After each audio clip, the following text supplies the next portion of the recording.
주님께 부어드릴 수 있습니까?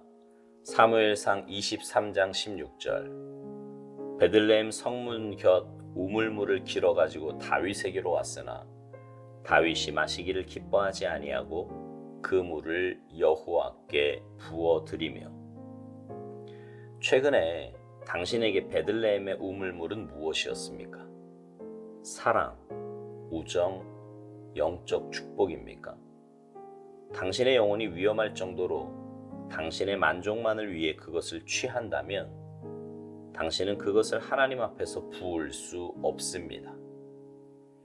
자신을 만족시키기 위해 갈망하는 것들로는 하나님께 거룩하게 구별해 드릴 수 없습니다. 하나님께로부터 오는 축복으로 당신의 욕구를 채우려 한다면 오히려 그 축복은 당신을 부패하게 할 것입니다. 당신은 그것을 여호와 하나님께 희생제물로 부어드려야 합니다. 상식적으로는 말도 안 되는 낭비처럼 보입니다. 주님께 어떻게 본능적인 애착과 영적 축복을 부어드릴 수 있습니까? 오직 한 가지 방법은 마음을 결심하는 것입니다. 어떤 사람이 하나님을 알지 못할 때 다른 사람들이 그에게 행하는 어떤 귀한 행위를 그가 결코 받아들일 수 없는 때가 있습니다. 그 이유는 그들의 행위를 갚는 것이 인간의 능력을 벗어나기 때문입니다. 그러나 내가 즉시 이는 내가 감당하기에 너무 크고 가치가 있다고 말한다면 이는 한 사람만을 위한 것이 아니기에 그것을 주님께 부어드려야 합니다. 그러면 이 귀한 것들이 그 주변을 생수의 강으로 넘치게 합니다. 그러나 내가 이것들을 주님 앞에 부어드리지 않는다면 이것들은 나의 탐욕이 되기 때문에 나 자신뿐 아니라 내가 사랑하는 사람들까지 위험에 처하게 됩니다. 우리는 더럽고 사악한 것이 아닌 것들을 향해서도 탐욕을 가질 수 있습니다. 사랑은 주님께 부어드려야 하는 변화의 지점까지 이르러야만 합니다. 만일 당신이 원한을 품고 마음이 상했다면 이는 하나님께서 당신에게 주신 축복을 자신만을 위해 움켜쥐었기 때문입니다.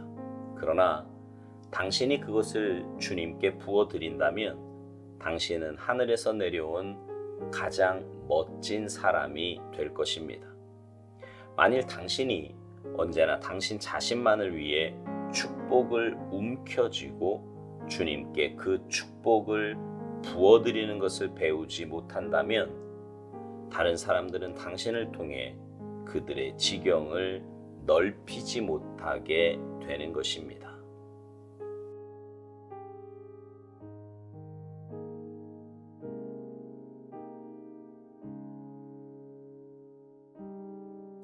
사람은요, 나이에 따라 만족하는 것이 다릅니다.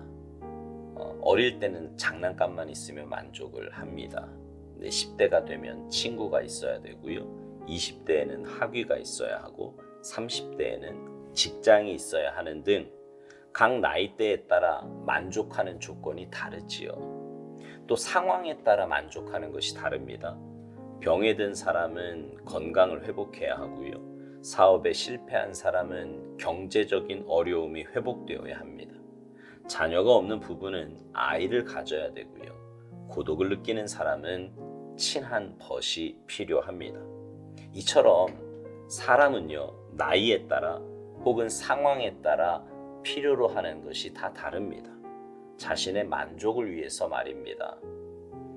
그러나 여러분, 우리 그리스도인들은 자신의 만족에 너무 집중하다 보면 진짜 중요한 것을 놓칠 수 있습니다. 자칫 잘못하다가는 구원받은 자로 또 사명자로 살기보다 육신의 정욕을 따라 살기가 쉽다는 말입니다. 그런 면에서 볼 때 다윗은 자신의 사명 또 자신의 본분을 굉장히 잘 알고 있었던 사람 중에 하나입니다. 오늘 본문 사무엘하 23장에는요 다윗의 용사들이 다윗을 위해 목숨을 걸고 베들레헴에 들어가 우물물을 떠온 이야기가 나옵니다. 다윗의 푸념과도 같은 말에 세 용사가 블레셋 사람의 요새가 있는 베들레헴으로 들어갑니다. 그리고 성문 곁 우물물을 떠와서 다윗에게 바칩니다. 다윗은 그 물을 마시지 않고 다시는 이런 일을 하지 않겠다고 다짐하며 그 물을 하나님께 부어 드립니다. 오스왈드 목사님은요, 오늘 본문 말씀을 기초로 우리에게 이런 질문을 합니다. 최근에 당신에게 베들레헴의 우물물은 무엇이었냐고요? 여러분에게는 어떤 것입니까? 여러분의 만족을 위해 소원하는 것이 어떤 것이냐 이 말입니다. 오스왈드 목사님은요, 당신의 영혼이 위험할 정도로 당신의 만족만을 위해 그것을 취한다면 당신은 그것을 하나님 앞에서 부을 수 없다고 말합니다. 자신을 만족시키기 위해 갈망하는 것들로는 하나님께 거룩하게 구별해 드릴 수 없다고요. 그렇지요. 내 만족이 우선이 된다면 헌신된 자로서의 삶의 모습은 찾아보기 어렵습니다. 참 신기한 것은요, 나의 만족을 위해 사는 사람은요, 끊임없이 무언가 새로운 것을 찾아 헤매인다는 사실입니다. 왜냐하면 이 세상의 그 어떠한 것도 내게 완전한 만족을 줄 수는 없기 때문입니다. 그런데도 자기의 만족을 위해 몸부림치다 보면 하나님께 드릴 사랑, 하나님께 바쳐야 할 헌신은 온데간데 없이 사라지고 추악한 욕심에 찌든 내 죄성만 남게 됩니다. 영혼과 마음과 삶이 썩어 들어가는 지름길인데 말이지요.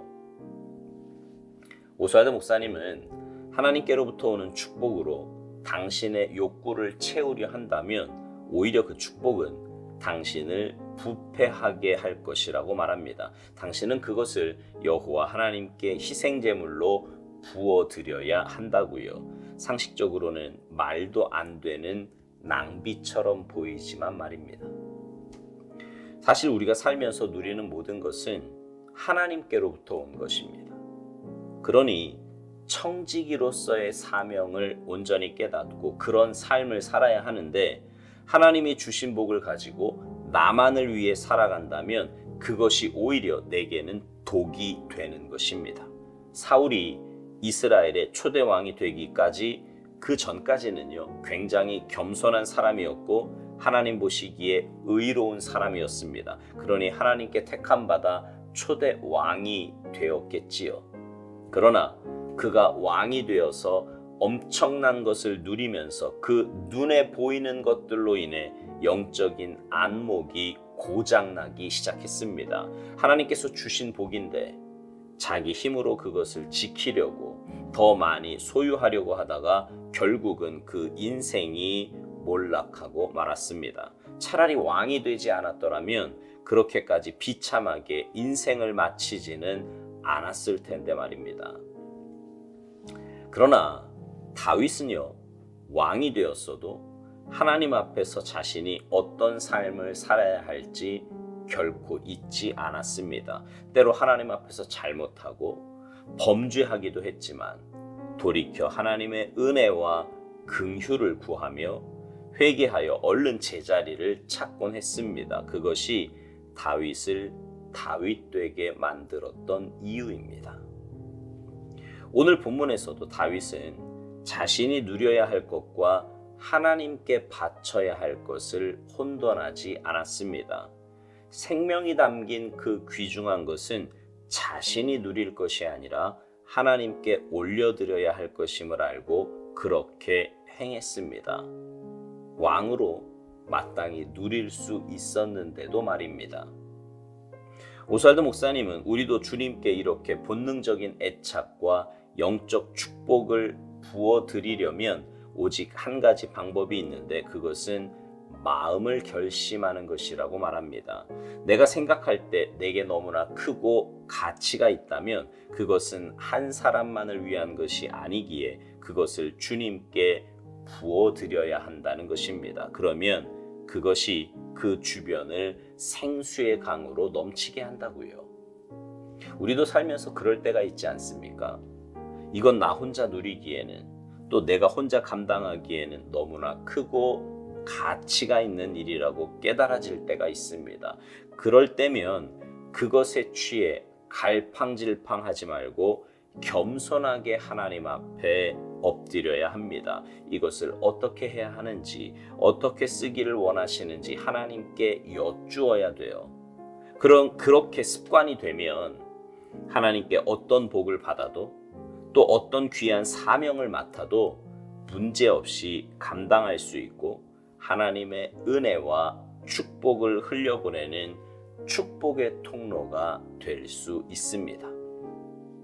그러나 그것을 내 욕심대로, 내 정욕대로 사용한다면 오스왈드 목사님 말대로 나 자신뿐만 아니라 내가 사랑하는 사람들까지 위험에 처하게 됩니다. 여러분, 우리는 청지기입니다. 하나님의 뜻이 우선이지 내 만족이나 내 욕심이 우선이 되어서는 안 됩니다.